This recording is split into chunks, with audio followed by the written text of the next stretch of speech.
Hello students, मैं अजीज़ बहरा आप सभी का अपना वाला यूट्यूब चैनल में स्वागत करता हूं। इस वीडियो से यूट्यूब से मेरी जो भी अर्निंग होगी या जो अर्निंग हो रही है उसका 10% गरीब बच्चों को फ्री एजुकेशन प्रोवाइड करने में किया जाएगा, तो सपोर्ट करते रहिए। तो आज हम 11th class physics chapter number 1 physical world का लास्ट टॉपिक पढ़ेंगे, नेचर ऑफ फिजिकल लॉस। इस टॉपिक को मैं बहुत ही अच्छे से बहुत ही ईजी वे में एक्सप्लेन करने वाला हूँ, इसलिए इस वीडियो को पूरा देखिएगा। और अगर अभी तक आप लोगों ने हमारे चैनल को सब्सक्राइब नहीं किया है तो चैनल को सब्सक्राइब कर लीजिए, बेल आइकन को भी प्रेस कर दीजिएगा ताकि नए वीडियोस की नोटिफिकेशन आपको समय पर मिलता रहे। तो क्या है आज का हमारा टॉपिक है नेचर ऑफ फिजिकल लॉस। तो जो फिजिसिस्ट होते हैं, जो साइंटिस्ट होते हैं, वो हमेशा यूनिवर्स का में खोजबीन करते रहते हैं, कुछ ना कुछ उनकी इन्वेंशन चलती रहती है। और उनकी जो इन्वेंशन है वो किस पे बेस्ड होती है? साइंटिफिक प्रोसेस पर। उनकी इन्वेंशन किस पे बेस्ड होती है? साइंटिफिक प्रोसेस पर। फिर उसमें वो हर चीज़ के बारे में खोज करते हैं, छोटे से छोटे पार्टिकल, मतलब जो जिनका साइज़ एटम के साइज़ के इक्वल है, उन पार्टिकल्स की भी खोजबीन करते हैं। और स्टार्स जिसका साइज़ बहुत बड़ा है, जो हमसे बहुत दूर है, उनके बारे में भी वो इन्वेस्टिगेशन करते रहते हैं, खोजबीन करते रहते हैं।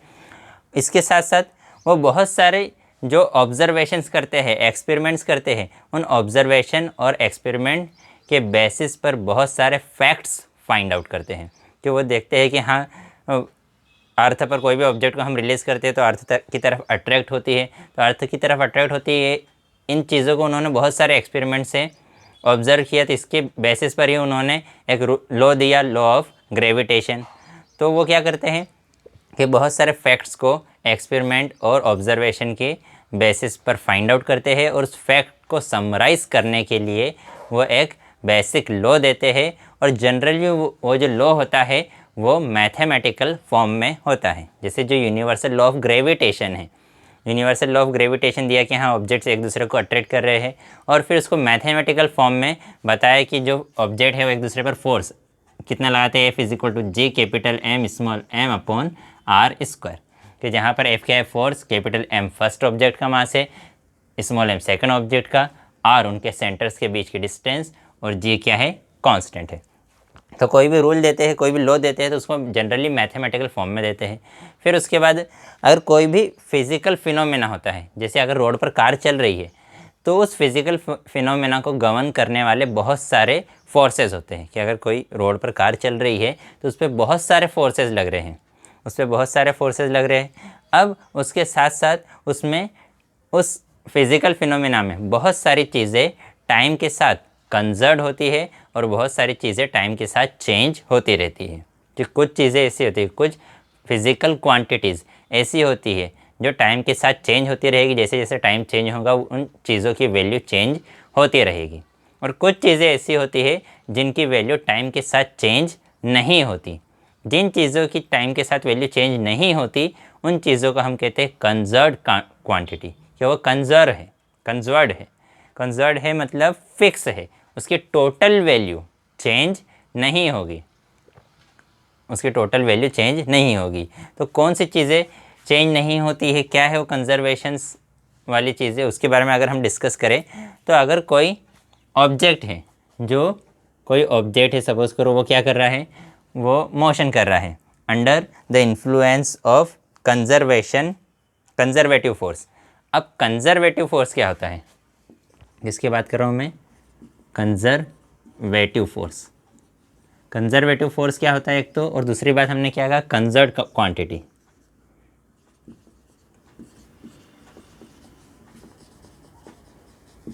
स्पेलिंग कुछ गलत भी हो सकती है, मेरी थोड़ी इंग्लिश वीक है, देख लेना, एडजस्ट कर लेना।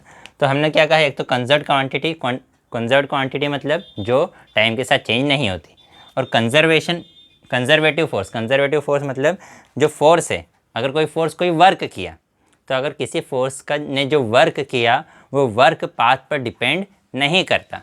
किसी फोर्स ने जो वर्क किया अगर वो पाथ पर डिपेंड नहीं करता, तो ऐसे फोर्स को हम क्या कहते हैं? Conservative force.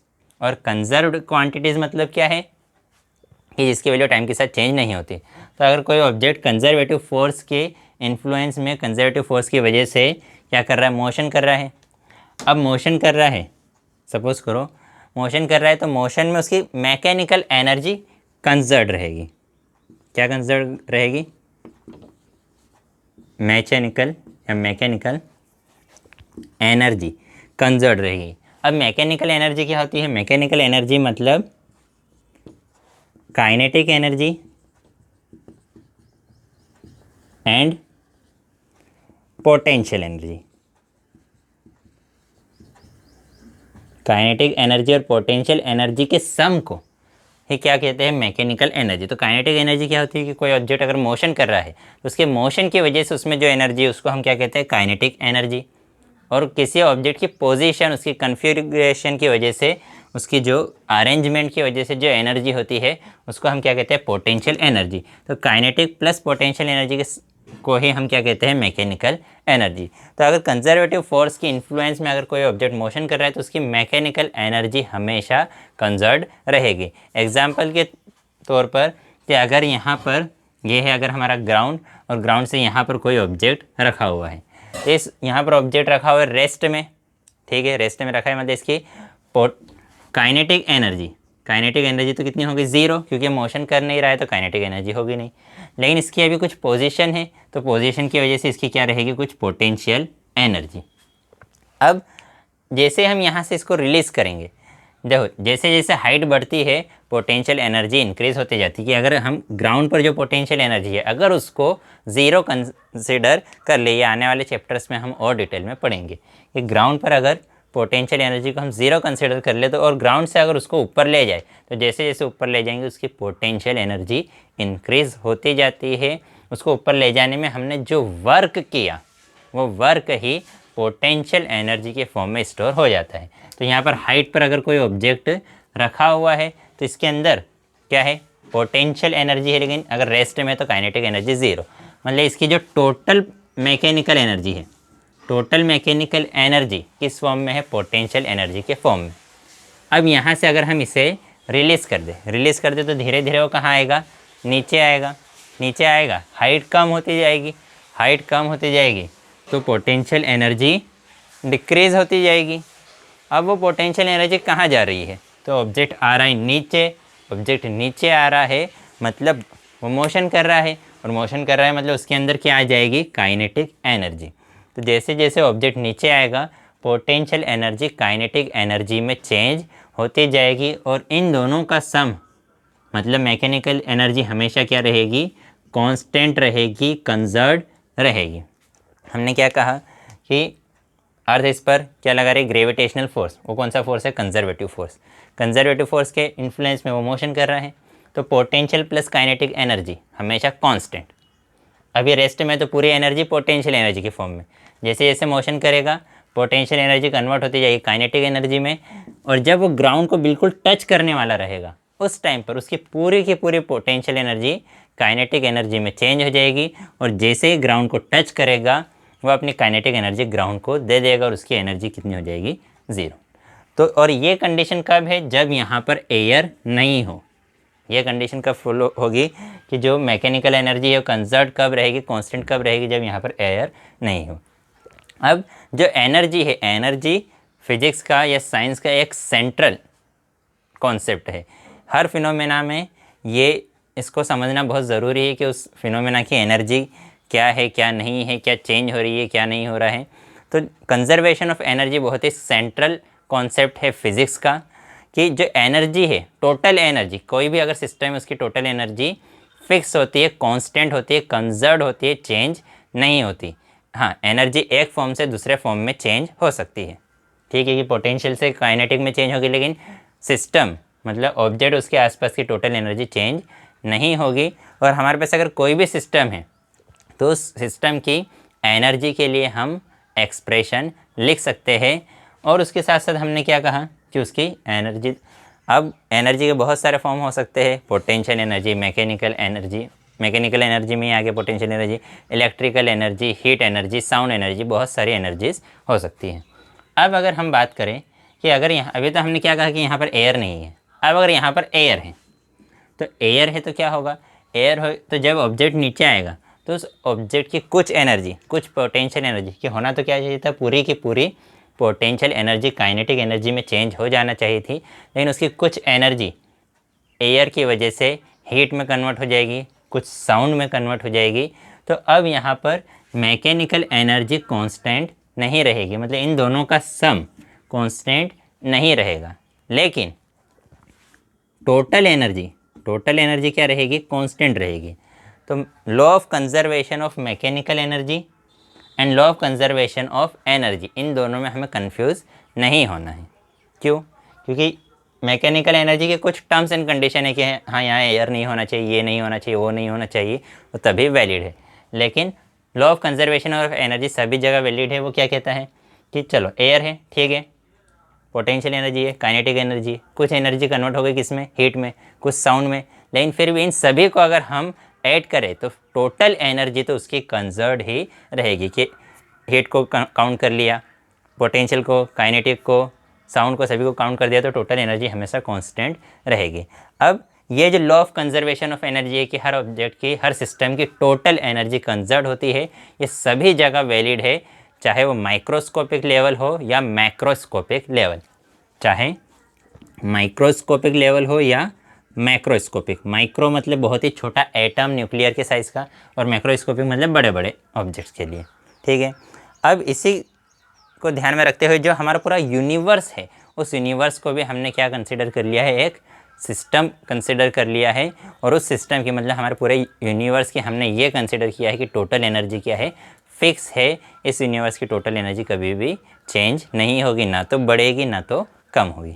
फिर इसी के साथ एक और इम्पोर्टेंट लॉ है, law of conservation of mass. कि पहले आइंस्टीन की रिलेटिविटी की थ्योरी आने से पहले, रिलेटिविटी की थ्योरी भी आप 12th क्लास में पढ़ोगे और शायद 9th-10th में पढ़ा भी होगा, कि आइंस्टीन की रिलेटिविटी की थ्योरी आने से पहले मास को क्या कंसिडर किया जाता था कि वो कंजर्व होता है, फिक्स होता है, उसमें कोई चेंज नहीं होता। और उसका भी बहुत एक इम्पोर्टेंट रोल था और आज भी है, ऐसा बोलते हैं। अब देखो, जैसे जब भी कोई केमिकल रिएक्शन होती है, केमिकल रिएक्शन जैसे कि अगर हमारे पास है H2O प्लस NaCl, अब इन दोनों की अगर केमिकल रिएक्शन होगी तो ये एक H2 का एक मॉलिक्यूल है और एक NaCl का मॉलिक्यूल है। रिएक्शन हुई तो हमारे पास क्या बन गया, हमारे पास बना HCl प्लस NaOH। 2 H थे, ये 2 H, एक Na था, एक Na, एक Cl था, एक Cl, ठीक है, और एक O था, एक O। सही है रिएक्शन, ठीक है। मेरे से मेरी केमिस्ट्री बहुत अच्छी नहीं है। तो ये रिएक्शन हुई तो रिएक्शन में क्या हुआ कि ये एक मॉलिक्यूल था, ये एक मॉलिक्यूल, यहाँ पर ये एक मॉलिक्यूल, ये मॉलिक्यूल, तो ये रिएक्टेंट थे और ये प्रोडक्ट। तो इसमें हुआ क्या, सिर्फ एटम्स का रीअरेंजमेंट हुआ कि यहाँ से एक H निकल कर यहाँ आ गया, Cl यहाँ से निकल कर यहाँ पर आ गया। तो मॉलिक्यूल्स में सिर्फ एटम्स का रीअरेंजमेंट होता है केमिकल रिएक्शन में, उसके अलावा और कुछ नहीं होता है। और जो केमिकल रिएक्शन में एनर्जी एब्जॉर्ब होती है, कि ये जब प्रोडक्ट निकला तो प्रोडक्ट के साथ साथ कुछ एनर्जी अगर एब्जॉर्ब हो गई, कुछ एनर्जी अगर एब्जॉर्ब हो गई, ठीक है, या हीट एब्जॉर्ब हुई, अगर हीट एब्जॉर्ब हुई तो ऐसी रिएक्शन को हम कहते हैं एंडोथर्मिक रिएक्शन। क्या कहते हैं, एंडोथर्मिक, ठीक है, एंडोथर्मिक रिएक्शन। और जिन रिएक्शंस में प्रोडक्ट के साथ साथ हीट निकलती है, उनको कहते हैं हम एक्सोथर्मिक रिएक्शन। जो एंडो मतलब अंदर आ रहा है मतलब वो एब्जॉर्ब करेगा, और एक्सो मतलब वो क्या करेगा, बाहर निकालेगा, ठीक है। फिर उसके साथ साथ जो आइंस्टीन का रिलेटिविटी थ्योरी, वो क्या कहती है, E = mc², where E is energy, m is mass and c is what is c is speed of light in air और वैक्यूम। कि वैक्यूम में लाइट की स्पीड कितनी होती है, उसकी वैल्यू होती है c = 3.3 × 10⁸ मीटर पर सेकंड। अब उसके बाद देखो बात ये आती है कि आइंस्टीन ने क्या कहा कि हम मास को भी एनर्जी में कन्वर्ट कर सकते हैं, और उसके लिए उन्होंने ये इक्वेशन दी। और ये जो है, इस इक्वेशन के बेस पर ही जो न्यूक्लियर पावर प्लांट्स होते हैं उसमें जो एनर्जी निकलती है, जो एटम बम्स वगैरह होते हैं, हाइड्रोजन बम, न्यूक्लियर विस्फोट वगैरह जो होते हैं, एक्सप्लोजन जो होते हैं, उन सभी में एनर्जी इस इक्वेशन के अकॉर्डिंग या इसी के अकॉर्डिंग निकलती है कि जो मास है वो किस में कन्वर्ट हो जाता है, एनर्जी में कन्वर्ट हो जाता है। अब जो एनर्जी है वो कैसी है, स्केलर क्वांटिटी है। एनर्जी कैसी क्वांटिटी है ये हम आगे वाले चैप्टर्स में पढ़ेंगे। स्केलर क्वांटिटी है, मतलब उसमें कोई एक पर्टिकुलर डायरेक्शन नहीं होती, तो एनर्जी कंजर्व होती है, फिक्स होती है, और कैसी क्वांटिटी है, स्केलर क्वांटिटी। तो एनर्जी तो कंजर्व है, और वो स्केलर भी है, लेकिन हर कंजर्व्ड क्वांटिटी स्केलर हो ऐसा ज़रूरी नहीं है। हर कंजर्व्ड क्वांटिटी स्केलर हो, कि एनर्जी कंजर्व होती है, फिक्स होती है, और एक ऐसी क्वांटिटी स्केलर। लेकिन बहुत से ऐसी क्वांटिटी भी है जैसे मोमेंटम। मोमेंटम जो है वो वेक्टर क्वांटिटी मतलब जिसमें डायरेक्शन हो। ये स्केलर मतलब जिसमें डायरेक्शन नहीं हो, और वेक्टर मतलब जिसमें डायरेक्शन हो। तो एक होता है लीनियर मोमेंटम, एक होता है लीनियर मोमेंटम, और एक होता है एंगुलर मोमेंटम। एक क्या होता है? Angular momentum. ठीक है। लीनियर मोमेंटम मतलब product of mass and velocity. Mass और वेलोसिटी के प्रोडक्ट को ही क्या कहते हैं हम? Angular linear momentum. ठीक है। और ये किस में आता है? जब ऑब्जेक्ट एक लाइन में मोशन करता है। ठीक है। और एंगुलर मोमेंटम क्या है? ये भी मोमेंटम ही है, बट जब ऑब्जेक्ट रोटेशनल मोशन करता है, कि ऑब्जेक्ट है ये रोटेशनल मोशन अगर कर रहा है, तो उसका जो मोमेंटम रहेगा वो कौन सा मोमेंटम रहेगा? Angular momentum. ये दोनों वेक्टर क्वांटिटी है, बट वेक्टर क्वांटिटी होने के साथ भी ये क्या है? कंजर्व्ड है। फिर उसके साथ साथ हमने क्या कहा कि देखो, इन सभी चीज़ों को हम न्यूटन, इनकी वैलिडिटी को हम न्यूटन्स लॉ से एक्सप्लेन कर सकते हैं, न्यूटन्स लॉ ऑफ मोशन से एक्सप्लेन कर सकते हैं। और ये चीज़ें वहाँ पर भी वैलिड है जहाँ पर Newton's laws of motion valid नहीं है। Linear momentum, law of conservation of linear momentum मतलब लीनियर मोमेंटम ऑब्जेक्ट का चेंज नहीं होगा, सिस्टम का टोटल मोमेंटम चेंज नहीं होगा, चाहे एंगुलर हो या लीनियर हो। ये सभी चीज़ें उन जगह पर भी वैलिड है जहाँ पर न्यूटन्स के लॉज तक वैलिड नहीं है। फिर उसके बाद हमने क्या कहा? उसके बाद हमने कहा कि ये जो कंजर्वेशन लॉज है, जो इतने इम्पोर्टेंट है, जितने सरल है, उसी के साथ साथ इनका इम्प्लीमेंटेशन भी बहुत ही इम्पोर्टेंट है। कि अगर हमारे पास कोई फिज़िकल फिनोमेना हो रहा है, तो फिज़िकल फिनोमेना के जो डायनामिक्स है, डायनामिक्स मतलब जिसमें हम मोशन की बात करते हैं, उसको बहुत से बार सॉल्व करना इतना इजी नहीं होता। कि अगर जैसे हमारे पास दो कार्स है, उन दोनों का अगर कोलाइजन हो रहा है, अगर वो दोनों के बीच में टक्कर हो रही है, तो उन कार्स के कोलाइजन को एक्सप्लेन करना, उसके डायनामिक्स को एक्सप्लेन करना हमारे लिए बहुत से बार बहुत टफ हो जाता है। हो सकता है हमको ये तो पता है कि उस पर कौन कौन से फोर्स लग रहे हैं, तो ऐसे टाइम पर हमें कंजर्वेशंस के जो लॉज है उसकी हेल्प से इसकी डिफ़िकल्टी को हम बाईपास करते हैं, उसके छोड़ते हुए भी इसके रिज़ल्ट को फाइंड आउट कर सकते हैं। इसी पर टाइप से जो पाउली वॉल्फगैंग पाउली नाम के साइंटिस्ट थे, उन्होंने बीटा डीके के बारे में बताया था। बीटा डीके के बारे में आप 12th में पढ़ेंगे। बीटा डीके क्या होता है? कि न्यूक्लियस में से इलेक्ट्रॉन निकलता है। ऐसे न्यूक्लियस में इलेक्ट्रॉन होता नहीं है, फिर भी इसके अंदर न्यूक्लियस में से इलेक्ट्रॉन निकलता है। कैसे होता है वो 12th में पढ़ेंगे। तो इलेक्ट्रॉन निकला, उन्होंने देखा कि इसकी एनर्जी तो बहुत कम है, तो बाकी एनर्जी कहाँ गई? तो उन्होंने कहा कि हाँ, इसका मतलब यहाँ पर एक कोई दूसरा और पार्टिकल निकल रहा है, और उसी पर उन्होंने एक नया पार्टिकल दिया। उस नए पार्टिकल को उन्होंने क्या नाम दिया? न्यूट्रिनो।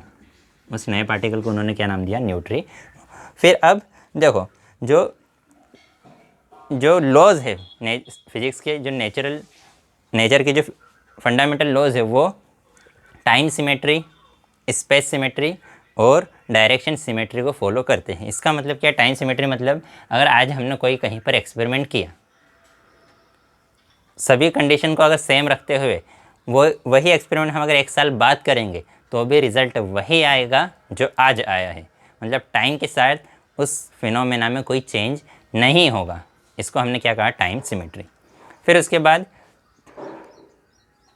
कोई भी प्रीफर्ड लोकेशन नहीं है। स्पेस सिमेट्री मतलब इस यूनिवर्स में कोई प्रीफर्ड लोकेशन नहीं है कि ये जो लॉ है हमने दिया कि हाँ भाई इंडिया में ही ये लॉ, कि नेचर का ये जो रूल है ये सिर्फ इंडिया के ही लिए एप्लीकेबल है, बाकी अमेरिका में एप्लीकेबल नहीं है, मार्स पर एप्लीकेबल नहीं है, मून पर एप्लीकेबल नहीं है। कि अगर कोई नेचुरल लॉ है तो वो लॉ इस यूनिवर्स में सभी जगह एप्लीकेबल है। मतलब स्पेस पर ये लॉ डिपेंड नहीं करेगा। इसको हम समझ सकते हैं ग्रेविटेशनल लॉ के एग्जांपल से। कि ग्रेविटेशनल लॉ क्या कहता है? कि दो ऑब्जेक्ट्स के बीच में लगने वाला जो फोर्स होता है, ठीक है, ये फोर्स वो इज इक्वल टू होता है G(M)/r²। मतलब वो मास के डायरेक्टली प्रोपोर्शनल होता है और डिस्टेंस के स्क्वायर के इन्वर्सली प्रोपोर्शनल। मतलब मास जितना ज़्यादा रहेगा फोर्स उतना ज़्यादा लगेगा, डिस्टेंस जितनी ज़्यादा रहेगी फोर्स उतना कम। जो ऊपर वाली चीज़ है वो फोर्स को बढ़ाएंगे, जो नीचे वाली चीज़ है वो फोर्स को कम करेंगे। ऊपर वाली चीज़ डायरेक्टली प्रोपोर्शनल अपॉन वाली चीज़ इन्वर्सली प्रोपोर्शनल। तो ये फोर्स, दो ऑब्जेक्ट्स के बीच में लगने वाला फोर्स के लिए जो रूल है वो अर्थ पे भी वही है, मून पर भी वही है। तो ये रूल चेंज नहीं होगा, यूनिवर्स में कहीं भी चले जाए। फोर्स की वैल्यू चेंज हो जाएगी कि अर्थ मुझ पे फोर्स अलग लगाएगी। अगर मैं मून पर जाऊंगा तो मून मुझ पर फोर्स कम लगाएगा। क्यों कम लगाएगा? क्योंकि मून का मास कम है। मून का मास कम है इसलिए मून फोर्स कम लगाएगा। तो यही तो लॉ है कि फोर्स मास के डायरेक्टली प्रोपोर्शनल है। तो लॉ चेंज हुआ क्या? नहीं, फोर्स चेंज हुआ, फिनोमेना चेंज हुआ, फोर्स चेंज हुआ। फोर्स क्यों चेंज हुआ? कि लॉ तो कहता ही ये है कि जो फोर्स है वो मास पे डिपेंड करेगा। इसी टाइप से टाइम हो गया, स्पेस हो गई, जगह की बात हो गई। अब डायरेक्शन, इसी टाइप से कोई प्रीफर्ड डायरेक्शन है क्या? नहीं है कि हाँ यही एक डायरेक्शन है कि इस डायरेक्शन में ही ये रूल अप्लाई होगा, ये लॉ अप्लाई होगा, इस वाले डायरेक्शन में ये लॉ अप्लाई नहीं होगा, इस वाले डायरेक्शन में ये लॉ अप्लाई नहीं होगा। तो एक प्रीफर्ड लोकेशन डायरेक्शन भी नहीं है। और इसका law of conservation of angular momentum में बहुत इंपॉर्टेंट रूल है, लॉ जो कि हम 7th चैप्टर में पढ़ेंगे। और जो मॉडर्न थ्योरीज़ है नेचर के फंडामेंटल लॉज की, फंडामेंटल फोर्सेस की, जो मॉडर्न थ्योरीज़ है, उन मॉडर्न थ्योरीज़ में ये जो स्पेस, टाइम और डायरेक्शन सिमेट्री का बहुत ही इम्पोर्टेंट रोल है। तो आज की वीडियो में इतना ही। इसी के साथ ये चैप्टर हमारा यहाँ पर फिनिश होता है। नेक्स्ट वीडियो से हम नेक्स्ट चैप्टर स्टार्ट करेंगे। अगर वीडियो पसंद आई हो तो लाइक कीजिएगा, अपने दोस्तों के साथ भी शेयर ज़रूर कर दीजिएगा। अगर पसंद ना आई हो तो डिसलाइक कर दीजिएगा। अगर इस वीडियो से रिलेटेड आपको कोई डाउट हो तो डाउट कमेंट में आप मुझसे पूछ सकते हैं। कोई सजेशन हो तो भी कमेंट कर सकते हैं। बाय।